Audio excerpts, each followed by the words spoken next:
Hello, I'm the Nostalgia Critic. I remember it so you don't have to. Well, before Al Gore's Inconvenient Truth, there was Ted Turner's inconvenient cartoon series known as Captain Planet and the Planeteers. God, shoot me. This environmental piss shit was designed to make kids more aware of the environment and tell them all the things that they can do to save the environment, but most likely won't. This show was awful, and I mean awful. Nobody liked it, nobody listened to what it had to say, so why do we keep watching it? I mean, this show was on for 4 seasons. That's a pretty long time by kids' show standards. So why do we keep watching this shit if it was so bad? Honestly, because there was nothing else that was on in this time slot. I think the only other thing that was on was Beakman's World. And God knows how much I don't want to be willingly educated by a Brooklyn scientist and a giant rat. He's an exterminator's nightmare! So we kept watching Captain Planet, much to our everlasting shame. Now, for those of you who don't know the infamous story of Captain Planet, consider yourselves very fortunate. But hell, I'm gonna let Geordi from Star Trek tell you anyway. Our world is in peril. Gaia, the spirit of the Earth, can no longer stand the terrible destruction plaguing our planet. She sends 5 magic rings to 5 special young people. 5 powers combined, they summon Earth's greatest champion, Captain Planet. Well, that's the Cliff Note version anyway. The whole story starts when the Earth spirit Gaia is awakened from her earthly slumber. Is it me, or does it look like she's always in a perfume commercial? After she wakes up, she sees those poor, silly humans who are destroying the Earth. It's those poor, silly humans again. So she sends out 5 magic rings to 5 teenagers. Kwame, from Africa, Guy, from Asia, Linka, from the Soviet Union, Mati, from South America, and Wheeler, from North America. Wheeler? Wheeler? Some parent was actually cruel enough to name their kid Wheeler? The only Wheelers I know about are the Wheelers from Return to Oz, and the further I stay away from them, the better. You know, this has been a very weird day. One minute I'm a kid from Brooklyn, the next minute I'm some sort of cut-rate superhero. Oh, I think I'm gonna hate Wheeler.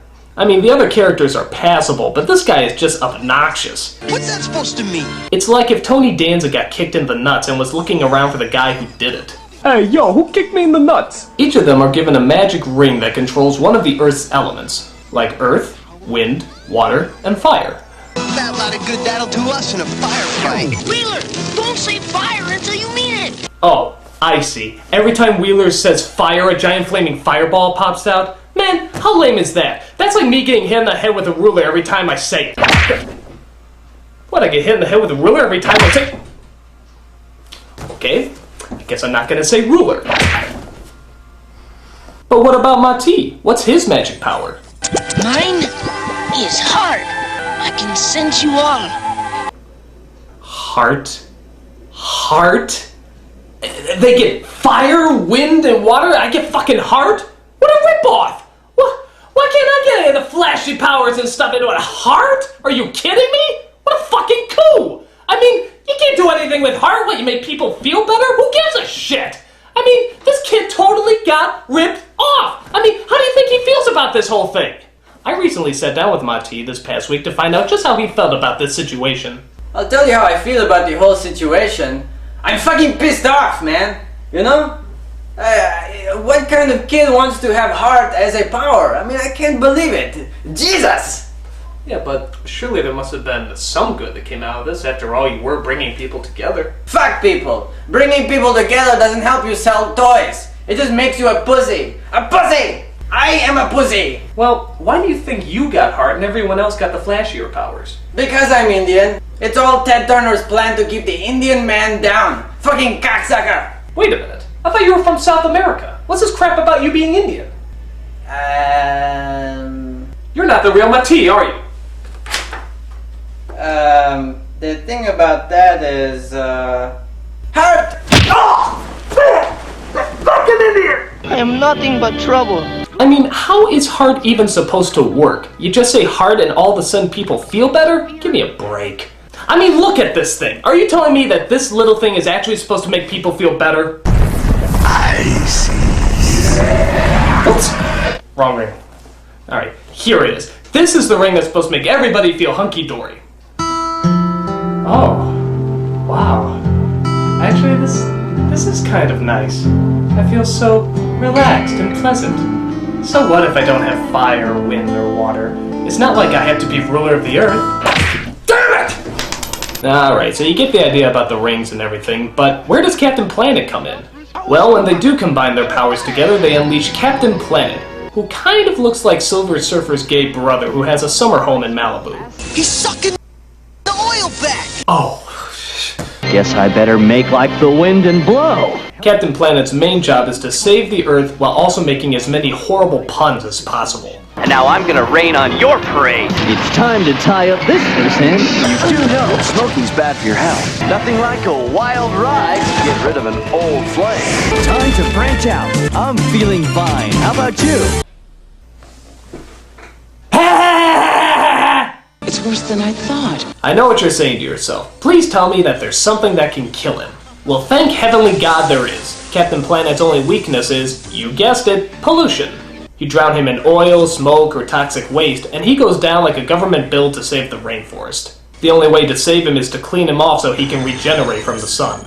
Oh great, he's a solar-powered Captain Planet. You know, they always sound great until the payment plans come in. We'll see about that. Seriously though, how hard is it just to throw toxins on a person? This shit's easier to find than kryptonite.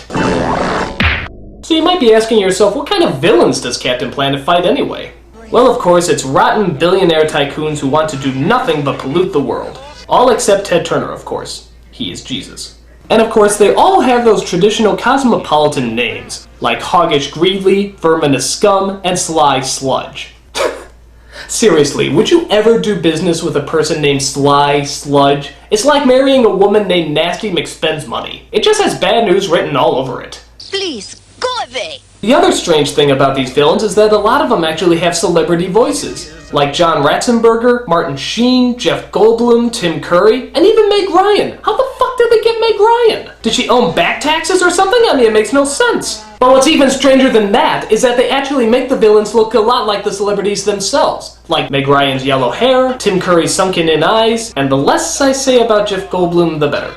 And that's also Whoopi Goldberg as the Earth Spirit Gaia. Now here's what I don't understand. If she's supposed to be the most powerful essence of the Earth, why doesn't she just stop these polluting a-holes herself? Don't worry, Planeteers. I will be with you in spirit. Oh, spirit. You know, from my past experience, spirit has usually meant a coward chicken pansy who doesn't want to get hurt and would rather sacrifice the lives of teenagers so that she doesn't miss her favorite reruns of Gilligan. But hey, that's just my past experience. Gee, I didn't think of that. You may also notice that anytime there's trouble, it's Kwame who initiates calling Captain Planet. Let our powers combine. Let our powers combine. Let our powers combine. Well, why does he get to call the shot? I mean, that's a lot of power. Can you imagine if he didn't want to say those words? Oh man, we're in a tight jam!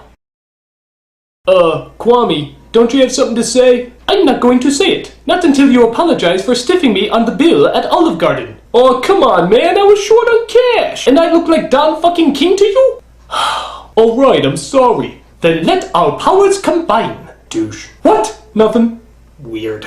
Most of these episodes follow the same pattern. Some evildoer is polluting the Earth for the sole purpose of being a douche. The kids come to help, can't quite handle it, so they call in Captain Planet to save the day. But not all these episodes just focus on the environment. There's actually one or two episodes that handle different subject matters. So Captain Planet, what other issues are you going to talk to grade school kids about? AIDS? You tested positive for the HIV virus. Stop! Cease! Desist! Get out of there before it's too late! He sends fear and panic. Alright, so Captain Planet is going to talk about AIDS. God help us. So apparently, Verminous Scum has an evil plan to make high schoolers really hate this one kid who happens to have AIDS. Just listen to his foolproof evil plot. Once we let people know the kid has AIDS, we can panic the whole town! See, when people panic, they don't think. If they don't think, they stay stupid about AIDS and it can spread. And once it spreads far enough, we take over the earth! Makes sense to me! There are only a few ways to contract the virus. Using drugs with needles, unprotected sex, or he could have gotten it from that blood transfusion he had a few years back. These kids are just learning how to spell blue! Don't tell them about drugs or unprotected sex! What the hell's wrong with you? Who cares how I got it? It stinks! Ugh. There you have it, folks. The understatement of the century. AIDS stinks. And here's another thing I just found out. Hitler was a dork. Naturally, the kid's coach comes in to try to give him some advice. You want to talk? Nothing to say. It's all over. Not the way I hear it. Coach, I've got AIDS. Wrong. You're HIV positive. Big difference. They probably won't even let me play in the big game. Wrong again, Andrews. You're gonna be playing in that game, and anybody who says otherwise will have to deal with me. Whoa, Coach is a bit of a psycho. Soon Verminus starts spreading rumors and lies about AIDS. Did you hear about Todd Andrews? He's a closet mumbler? Soon everybody, even the adults, are calling for the hanging of this kid with AIDS. If only they knew that an environmentally aware children's cartoon could show them the error of their ways. Of course, Captain PSA comes along to help set the record straight to the people. I think these people need a little education about the HIV virus. May I have your attention, please? This is gonna be painful. A lot of you are worried about AIDS. Give them the facts, Coach. You can't get AIDS from casual contact. You've been led astray by lies. Todd hasn't changed. That's right. He's the same kid who played his heart out for you right here on this court last week. Deal with the real, people. Get the facts. The power is yours. And this speech is terrible. So what are you gonna do? Turn your back on him? Or give him the chance he deserves? This is like the most easily led crowd in the world. Hey everybody, childbirth is bad, but genocide is good! Another issue that's kind of hard to see Captain Planet take on is gang violence. You heard right, gang violence. Just listen to some of the streetwise backtalk. We hear what's happening here now. Don't sweat it, dog. We hitting the spot to score some gap. Let's show those fools they can't do us. It's R.I.P. time for you. Yo, I'm gonna bust a wicked darn dookie in the back of your behind, mildly annoying acquaintance. And the way they convey the terror of gang violence is by having pictures of civil rights leaders posted all throughout the cartoon.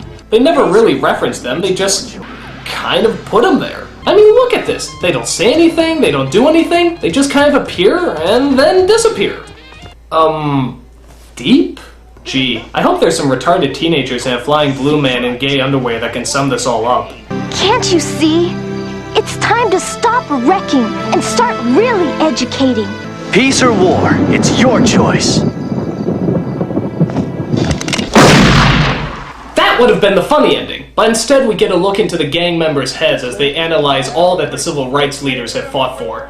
I guess this has good intentions, but some of these images get pretty damn graphic. The bus driver say, "Lady, you got to get up, 'cause a white person wants that seat." Kids, you might want to switch it over to Sesame Street right now. These people don't know what they're doing. So much for drama. And of course, at the end of every episode, we had to listen to that god-awful song that we all hated to listen to, and yet we could never get out of our heads. Captain Planet, he's our hero, gonna take pollution down to zero. Though there was that one guy who always summed up my feelings towards the show at the end. You'll pay for this, Captain Planet. Alright, Ted Turner, you've made your point, and we'll make a deal with you.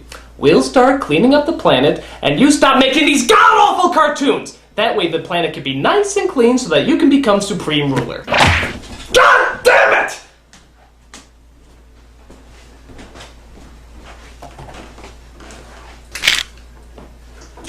I'm the nostalgia critic, guy. Remember it so you don't have to.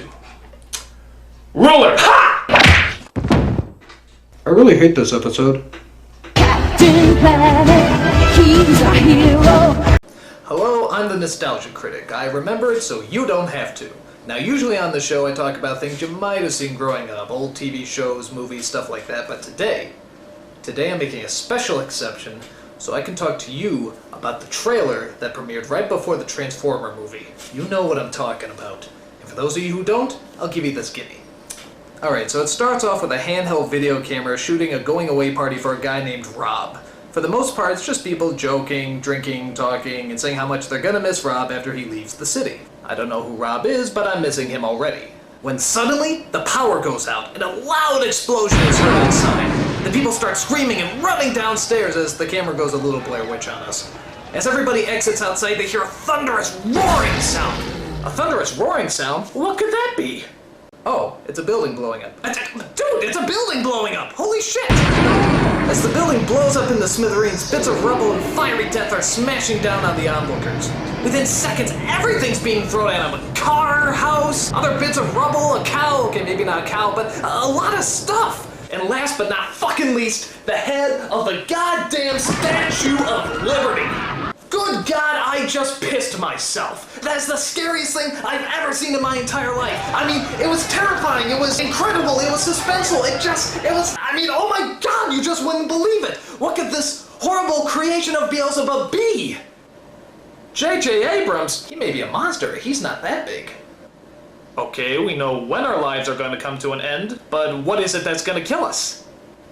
Oh, come on, there's got to be more than that, isn't there? Isn't there? Oh, fuck you! Hey! Did you forget something? The title? You forgot the title of your movie! What? How can you forget the title of your movie? What kind of a ripoff is that? You build us up, you scare the shit out of us, and then you don't even tell us what we're supposed to be afraid of? That's bullshit! What could it be? What on earth could that giant thing that blows up buildings and throws the head of the Statue of Liberty everywhere be? Is it a demon? Is it a machine? Is it Donkey Kong? My money's on Donkey Kong. After he gets drunk on all those barrels of beer, he rampages through the city, seeking out all the Italian plumbers. Or, it is J.J. Abrams. Maybe it's the Black Smoke from Lost. He got off the island and now he's looking for a nice industrial plant to call home. No. I bet it's J.J. Abrams' production logo, the Bad Robot. He goes stomping through the city looking for the Stay Puft Marshmallow Man. Because there's only room for one giant homicidal corporate logo in this town. Maybe it's not a monster at all. Maybe it's Jesus. Maybe he just wanted to give the Bible a twist ending and decides to rampage through the city. Maybe it's all four of them. Maybe it's a giant robotic Donkey Kong Jesus riding a puff of smoke. Holy shit, that'd be really cool. But highly improbable. Now, good luck finding information about this movie, because it's actually a lot harder than it sounds. Many people think the name of the movie is Cloverfield, but that's not actually true. Cloverfield is the fake title they came up with so that nobody can get an idea about what this thing really is. Which I feel is kind of bad advertising. How can I say, see the film, purchase a ticket, go into a theater, and watch this motion picture experience if I don't even know what it's fucking called! My prediction of what that monster is that it's J.J. Abrams' gigantic ego terrorizing the city with his pretentious advertising. Will it consume this nation? Only time will tell, my friend. Only time will tell. I'm the Nostalgia Critic. I remember it so you don't have to. It had better be Donkey Kong.